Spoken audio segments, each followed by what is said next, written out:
get in a car or on a car? In a bus or on a bus? Welcome to today's lesson. Today we are going to be looking at the prepositions in versus on, especially in relation to vehicles.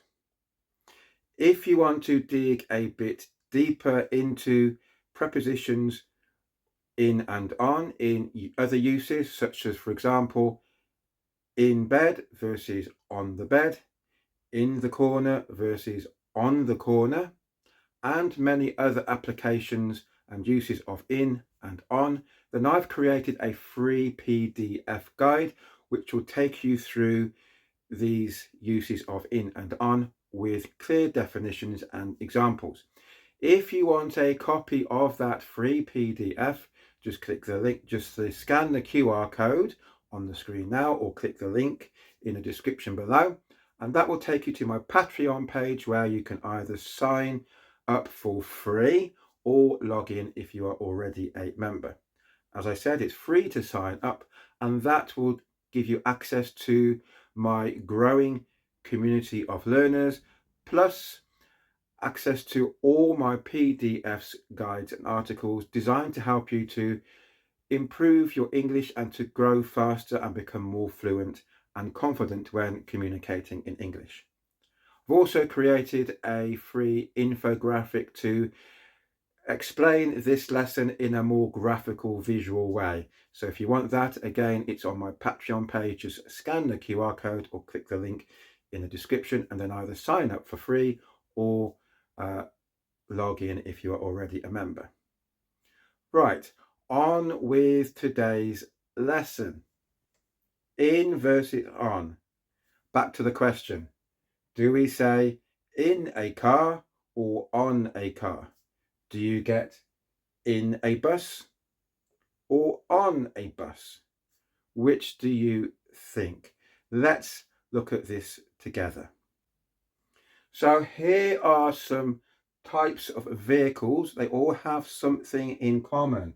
So we have car, taxi, helicopter, truck or lorry. Truck is the American English, although we do use it in the UK as well sometimes, but generally in the UK, what the Americans call a truck, we call a lorry. And then you have van. All of these have something in common. What do you think it is? So we have a picture of a car here. What do all these have in common? What do you think? Let me give you a clue, and I'll give you time to think about it, and you can pause the video if you want a bit more time. Where are the seats? Are they on the inside or are they on the outside of the vehicle in all of these cases? Well, obviously they're on the inside. And what else do they have in common? They all have doors and in most cases a roof, except for convertible cars. But the same principle is, are you on the inside of the car or are you on the outside of the car, or the taxi or the helicopter or the truck or lorry or van? Well, you are inside, aren't you? So which do you think we use? Do we say in a car or on a car? Remember, we said that you are inside, so you are enclosed inside the vehicle. So do you think it's in or on? What do you think? If you said in,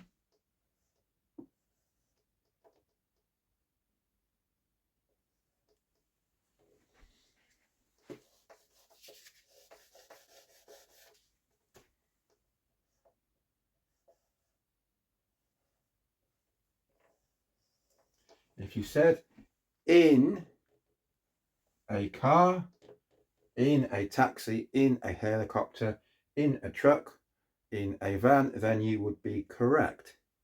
The thing to remember that these are all enclosing you. You are inside the vehicle. You are not outside. You do not sit on top of the vehicle because you'd be on the roof. You sit inside on the seats. So inside. So you are in a car, not on a car. In a taxi, not on a taxi. In a helicopter. In a truck or a lorry, and in a van. These are all privately used. So you use the car yourself. It's not open to the public. You don't have members of the public in there with you. The same with a taxi. Although you book the taxi, it's for private use. The same with a helicopter, a truck, lorry, or van. It's for your own use, your own purposes, whether you're using it for work or to get around socially or whatever. So these are all in. Let's look at some more examples. A bicycle, a motorbike, and a horse. Okay, a horse isn't strictly a vehicle, but it's something that you can use to get around, to travel. And obviously they used to use that in the olden days before vehicles were invented. So the principle is the same. So again, using the same principle that we used before, are you inside the bicycle, motorcycle, or horse, or are you sitting on top of it? Well, you can't sit inside because there's nothing to enclose you. There is no roof. Where is the seat? It's on the outside. So, in this case, do you think we use in or on? If you said on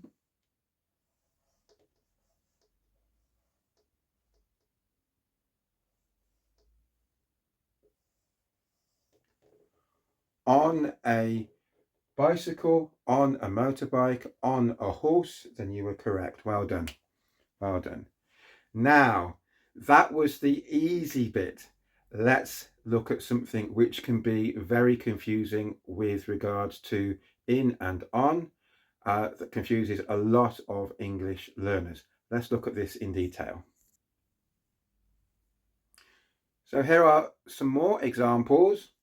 Bus, train, aeroplane, as we call it in the UK, or in America they say airplane. Notice the difference in spelling. I'm going to say aeroplane as I'm British. So bus, train, aeroplane. Do we get in or on a bus? In or on a train? In or on an aeroplane? Now, if you think back to the car, you were inside it, weren't you? And you could be mistaken for saying, well, yes, with a bus, excuse my very crude drawing, with a bus, you are inside it. The same with a train or an aeroplane. You are enclosed inside it. But this is where it gets confusing. We do not say in a bus, in a train, or in an aeroplane. We say on.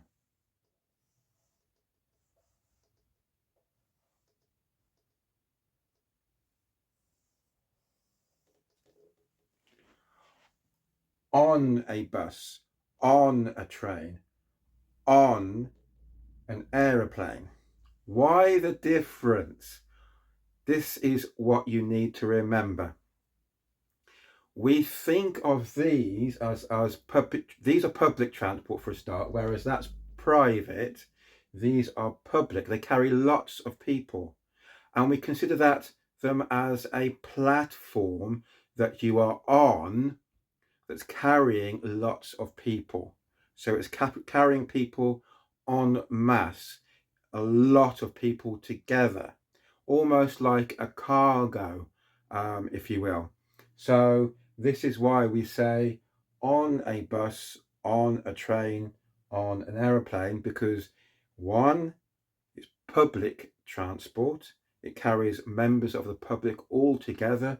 And two, because it's carrying a lot of people, it's almost considered to be like a platform that is carrying people on that platform. So that's why we say on a bus, not in a bus, on a train, not in a train, on an aeroplane, not in an aeroplane. And with regards to carrying things on a platform, there is another exception to the rule. Remember, we spoke about on so in a truck or in a lorry. This is another exception to the rule. Truck or lorry, when it's carrying cargo, as in the boxes and the things that it is transporting, the cargo is on the truck. The people who are driving the truck or who are passengers are in the truck because they are inside the main enclosure, the bit that you drive, whereas the cargo is on the back of the truck. Again, excuse my crude drawing, but let me demonstrate. So the people are in the main compartment. The cargo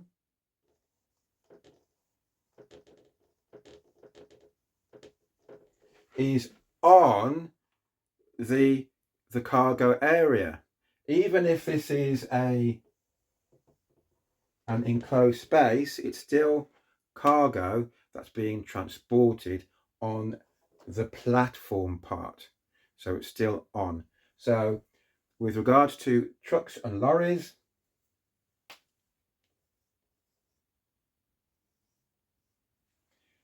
on a truck, on a lorry, with regards to people driving or traveling in the main compartment, they'll be in the truck or in the lorry.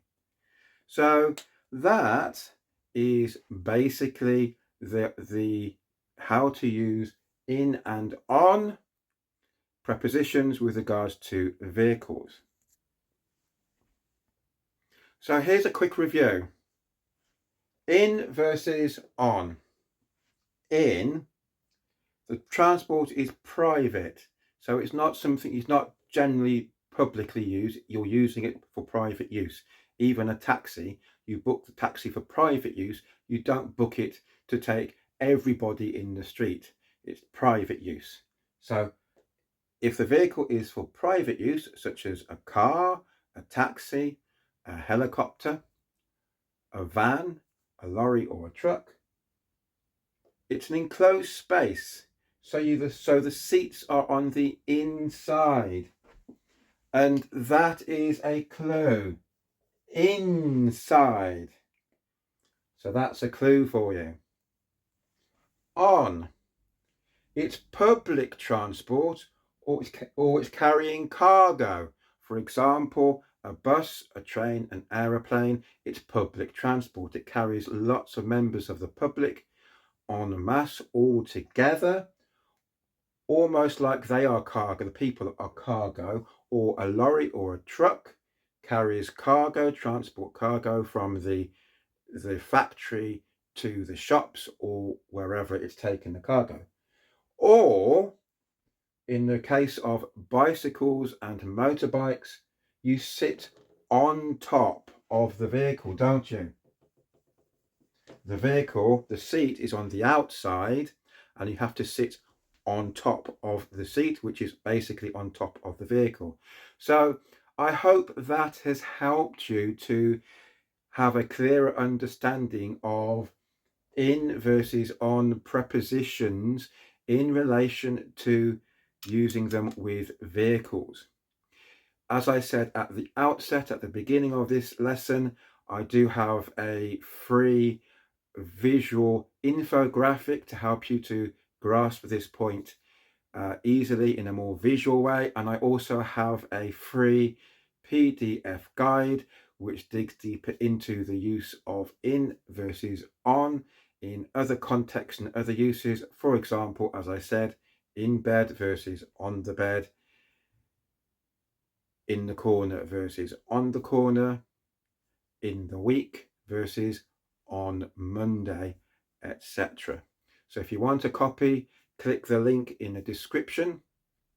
And please also, if you found this useful, please do give it a like. It tells YouTube that this video is of value, and it will send it out to more people, which will help me help the channel to keep going so you can get more videos. Please also share it.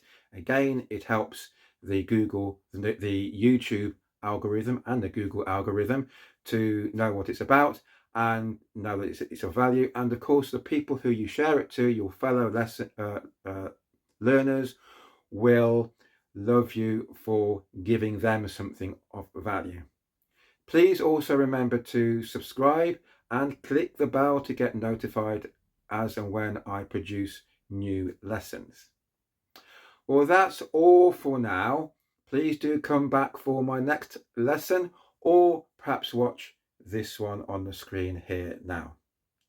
Until next time, take care, stay safe, and keep practicing.